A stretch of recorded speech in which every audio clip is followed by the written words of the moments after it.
Hello everyone and welcome to a new video, and today I'm going to show you how to duplicate a page or post on WordPress. It's very easy and simple. All you have to do is to follow my steps, and before I begin, don't forget to hit the like button, subscribe and turn on the notifications. Now first thing you should do is to go to your WordPress dashboard, as you can see, then go to this icon right here, plugins, and click on it. Then what you're going to do right now is to search for duplicate.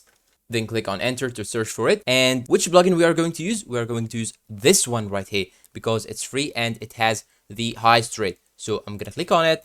Then I will click on upgrade and activate. And here in my case, because I'm using the free trial, I should do an upgrade in order to install and add plugins. But now let's imagine that I have added this plugin, and after installing the duplicate page or the plugin, it will ask you to activate it. You should press on the activate button. Then what you're gonna do is to find here in the settings section that you have the duplicate page settings. Now what you're gonna do in order to duplicate a post or page, you're going to simply click on posts, and here you will find out that there is an option right here saying duplicate. So you're going to simply click on duplicate, then it will duplicate your post or page or whatever you are doing, and the copy version will have the draft text beside the title of the post or the page. You can do the same thing when you go to pages and click on duplicate. And that is it. I hope this video is useful to you all. Thanks for watching and see you in a new video.